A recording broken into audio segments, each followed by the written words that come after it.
Inilah perkataan keempat Tuhan Yesus di atas kayu salib. Apa yang kita bisa pelajari dari perkataan yang keempat ini? Saksikan video saya.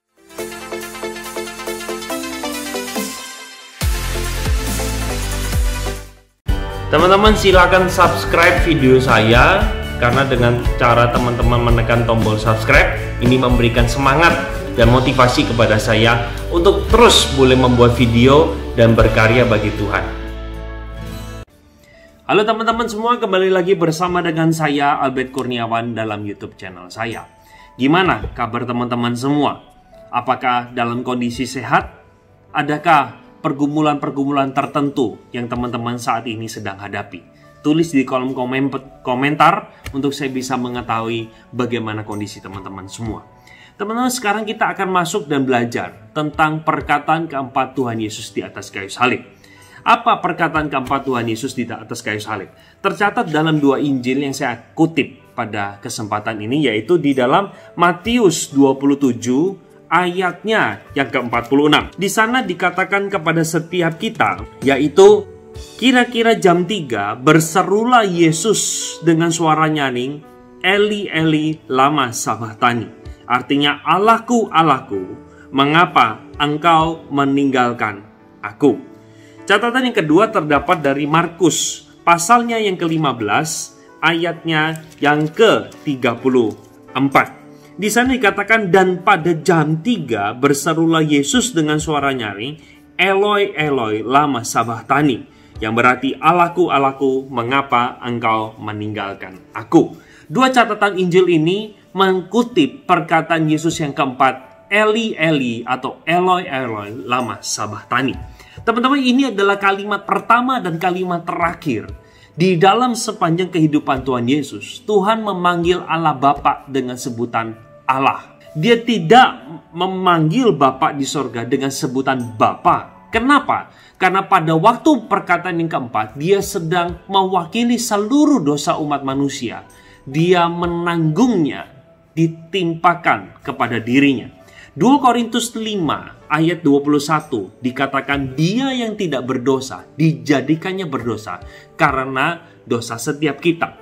Maka begini, kita bisa melihat bersama-sama di dalam perkataan yang keempat ini, Yesus sedang menanggung dosa umat seluruh dunia. Nah, akibat dari dosa itu manusia mengalami yang namanya maut. Nah, maut ini kita bisa punya pengertian bukan hanya mati secara fisik, tetapi kita mengalami kematian secara rohani.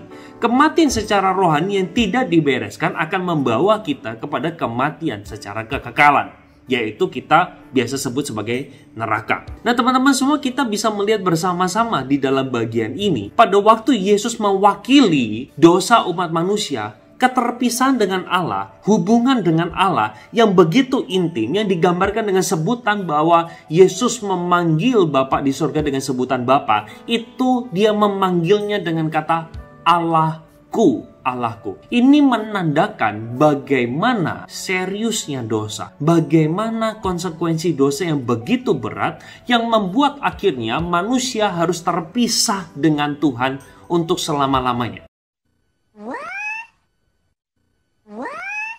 Nah teman-teman, kita mungkin sulit untuk membayangkan apa artinya terpisah dengan Allah dan seberapa mengerikannya. Teman-teman, apa yang terjadi dalam dunia ini, mau seberapapun susahnya hidup kita, seberapapun bergumulnya dan seberapapun menderitanya, saya percaya anugerah Tuhan selalu ada. Contohnya, kita bisa lihat bersama-sama adanya jalan keluar dalam permasalahan kita. Entah jalan keluar itu Tuhan pakai dengan cara yang biasa, yaitu natural, atau dengan cara supranatural yang mujizat. Saya tidak tahu. Macam-macam Tuhan menyelesaikan pergumulan yang kita hadapi. Kalau teman-teman ada kesaksian bagaimana Tuhan menolong kehidupan teman-teman, silakan tulis di dalam kolom komentar, karena saya ingin membaca dan juga mengetahui bagaimana Tuhan menolong hidup teman-teman. Nah teman-teman semua, kita bisa melihat bersama-sama bagaimana dosa itu konsekuensinya sangat mengerikan.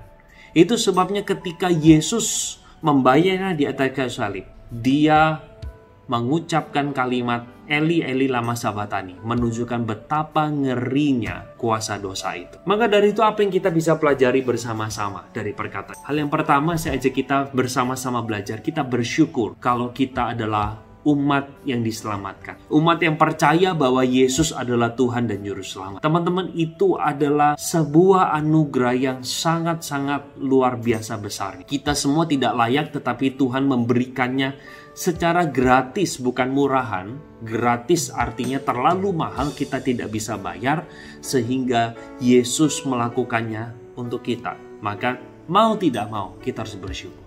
Hal yang kedua yang saya ajak kita bersama-sama belajar. Setelah kita orang-orang yang mengalami kasih Kristus, kita seharusnya menggunakan tubuh kita sebagai senjata kebenaran, bukan senjata kelaliman. Kita bisa melihat bersama-sama di dalam Roma pasalnya yang ke-6, ayatnya yang ke-13.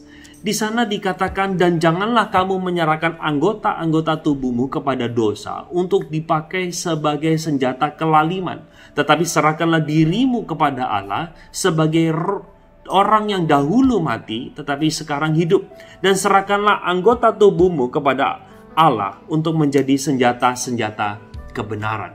Teman-teman, kita dipanggil untuk menjadi terang. Kita dipanggil untuk menjadi alat yang memuliakan nama Tuhan dengan tubuh kita.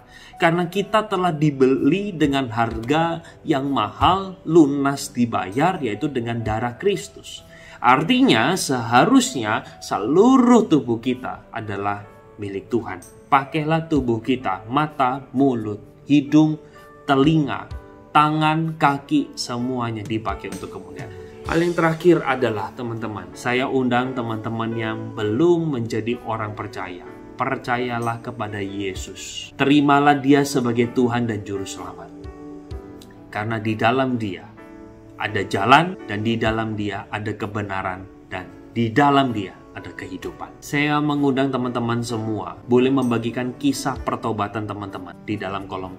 Bagaimana Tuhan memenangkan kehidupan. Bagaimana Tuhan menangkap kita dari orang yang berdosa tidak layak, tapi Tuhan yang boleh layakkan. Oke, sampai di sini saja video saya. Kalau video ini memberkati, silakan kasih tombol like-nya, share dan bagikan kepada banyak orang. Dan sekali lagi, pelihara kesehatan kita supaya kita tetap boleh terjaga dan terus menjadi kemuliaan bagi nama Tuhan. Oke, God bless you. Bye-bye.